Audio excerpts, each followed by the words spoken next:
राज्यसभा में आज किसानों के मुद्दे पर चर्चा के दौरान जोरदार हंगामा हुआ। दरअसल चर्चा के दौरान समाजवादी पार्टी के सांसद रामजी लाल सुमन ने 12 जुलाई सन 2000 को किसानों की समस्याओं पर बनी कमेटी की बैठकों के ब्यौरे को लेकर सवाल किया, जिसके जवाब में कृषि मंत्री शिवराज सिंह चौहान ने कहा कि समिति की 22 बैठकें हो चुकी हैं। समिति जो सिफारिश देगी उस पर विचार किया जाएगा। बता दें, इस दौरान संसद में जमकर हंगामा देखने को मिला।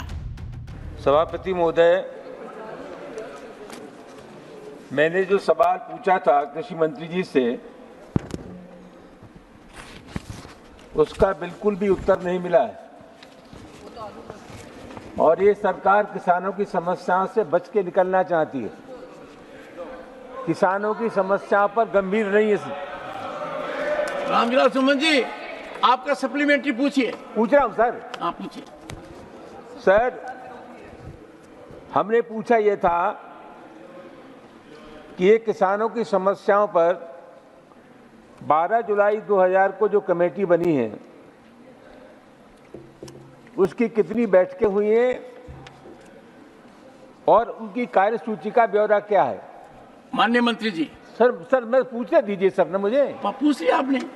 सर मैं यही निवेदन करना चाहता हूं कि वो गंभीर आंदोलन हुआ 2021 में 7,500 किसान मारे गए। रामजी लाल आंदोलन की गंभीर। रामजी लाल जी, आप बहुत अनुभवी सदस्य हैं और पर्याप्त सबसे पुराने भी हैं। आप अपनी सप्लीमेंट्री पूछिए माननीय मंत्री जी से। सर मैं ये जानना चाहता हूं कि उस कमेटी, वो जो कमेटी बनी, उस कमेटी की 6 बैठकें हुई, उनका ब्यौरा क्या है। माननीय मंत्री जी, काफी लंबा सवाल पूछ लिया है। लंबा बता दीजिए। माननीय सभापति महोदय, सबसे पहले तो मैं ये कहना चाहूंगा कि कृषि भारतीय अर्थव्यवस्था की रीढ़ है और किसान उसकी आत्मा। किसान की सेवा हमारे लिए भगवान की पूजा जैसी है। जहां तक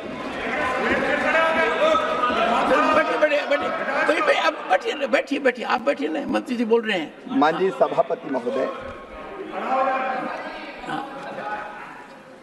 समिति का गठन हुआ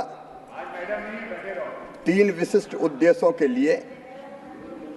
एक, किसानों को एमएसपी उपलब्ध कराने एवं व्यवस्था को और प्रभावी बनाने और पारदर्शी बनाने पर सुझाव देने के लिए। लेकिन इसके साथ 2 काम और उसके, एक, समिति को कृषि लागत और मूल्य आयोग को अधिक स्वायत्तता देने की व्यावहारिकता और इसको अधिक वैज्ञानिक बनाने के उपाय तथा उच्चतर मूल्य सुनिश्चित करने की दृष्टि से देश की बदलती आवश्यकताओं के अनुरूप कृषि विपणन प्रणाली को सुदृढ़ करने के सुझाव देने का भी अधिदेश दिया गया।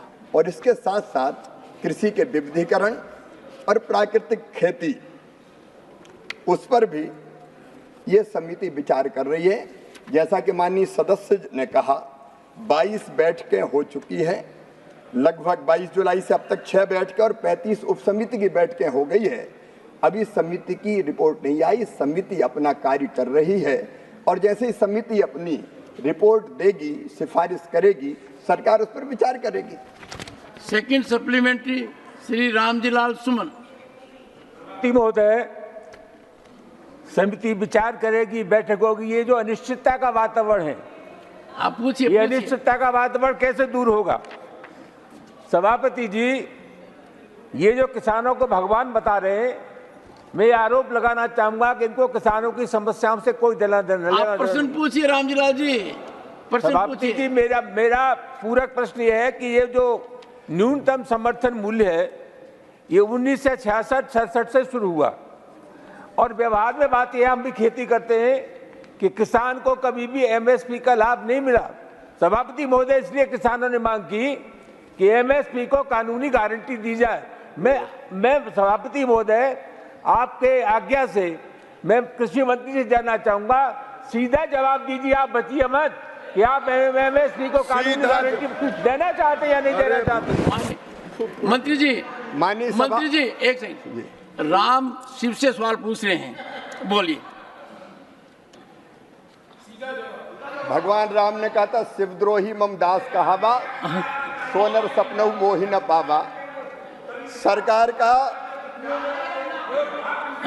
माननीय सभापति महोदय, प्रधानमंत्री श्रीमान नरेंद्र मोदी जी के नेतृत्व में ये सरकार निरंतर किसान के कल्याण के कामों में लगी हुई है। और मैं आपके माध्यम से सदन को ये बताना चाहता हूं कि एमएसपी की दरें किसान को ठीक दाम देने के लिए लगातार बढ़ाई गई है। ये गलत आरोप लगा रहे हैं। सरकार की 6 सूत्रीय रणनीति है किसान को ठीक दाम देने के लिए। एक उत्पादन बढ़ाना, दूसरा उत्पादन की लागत घटाना, तीसरा उत्पादन के ठीक दाम देना, चौथा अरे आप क्यों डिस्टर्ब करते हो? माननीय सभापति नहीं, रामजी लाल जी एक बार बैठिए। आप मंत्री भी रह चुके हैं, अनुभवी हैं, प्रश्न पूछिए। नहीं तो बीच में मत टोकिए प्लीज, इट डजंट रिक्वायर। माननीय सभापति महोदय, माननीय सभापति महोदय, हमें किसान विरोधी कहा जा रहा है। मैं कह रहा हूं कि हम उपाय कर रहे हैं। प्रधानमंत्री नरेंद्र मोदी जी से जब बड़ा किसान हितैषी कोई है नहीं, और इसलिए उत्पादन का ठीक दाम देना, प्राकृतिक आपदा हो तो नुकसान की भरपाई करना, कृषि का विविधीकरण और प्राकृतिक खेती। अब इसमें उचित दाम देने के लिए माननीय सभापति महोदय, समिति की रिपोर्ट आएगी तब हम कार्रवाई करेंगे, लेकिन तब तक हम चुप नहीं बैठे। मैं आज बताना चाहता हूं, समिति जो एमएसपी के जो दाम हैं, इसी सरकार ने, नरेंद्र मोदी जी की सरकार ने 2013-14 तक बाजरा के 1250 थे, हमने घोषित किए 2625, जौ के 1100 थे, हमने किए 1850, मक्का के 1310 थे, हमने किए 2225, रागी के 1500 थे, हमने किए 4290, गेहूं के 1400 थे, हमने किए 2275, तुअर के 4300 थे, हमने किए 7550। ये 23 फसलों के दाम देख लीजिए। और माननीय सभापति महोदय, Randeep, what is this practice? Honorable Minister is replying. Let him complete. अपने क्या कर रहे हैं? नहीं, सुनिए एक बार, सुनिए। इन्होंने एमएसपी पूछा तो क्या बोले?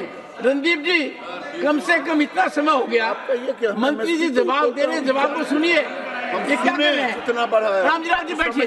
माननीय मंत्री जी, माननीय सभापति महोदय, जब माननीय सुरजेवाला जी की सरकार हुआ करती थी, उससे दुगने एमएसपी के दाम किए हैं इस सरकार ने, दुगने।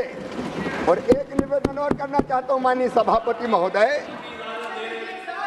ना आप मंत्री जी, जो उत्पादन की लागत आती है उस पर 50% मुनाफा जोड़ के नरेंद्र मोदी जी की सरकार मिनिमम सपोर्ट प्राइस देती है, नरेंद्र मोदी जी की सरकार, और हम उस पर खरीद भी रहे।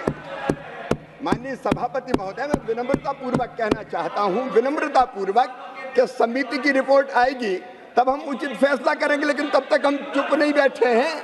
हम लगातार किसान के हित में फैसले लेते जा रहे हैं।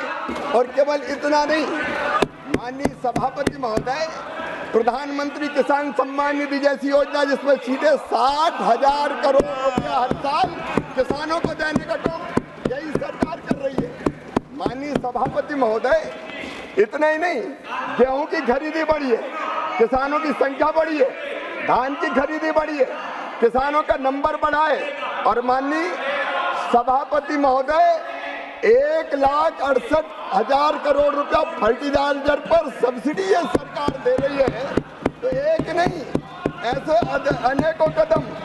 माननीय सभापति महोदय, इसलिए मेरा निवेदन है कि ये सरकार किसानों की सरकार है, किसानों के हित में हम फैसला लगातार कर रहे हैं। और भी विचार आवश्यक है, उस पर सरकार प्रधानमंत्री नरेंद्र मोदी जी के नेतृत्व में गंभीर है, और उचित कदम समिति की रिपोर्ट आने के बाद उस पर हम विचार करेंगे। ब्यूरो रिपोर्ट, इंडिया पब्लिक खबर। फिलहाल के लिए इस खबर में बस इतना ही। देश और दुनिया की ऐसी तमाम बड़ी खबरों के लिए हमारे YouTube चैनल को सब्सक्राइब करें और बने रहें इंडिया पब्लिक खबर के साथ।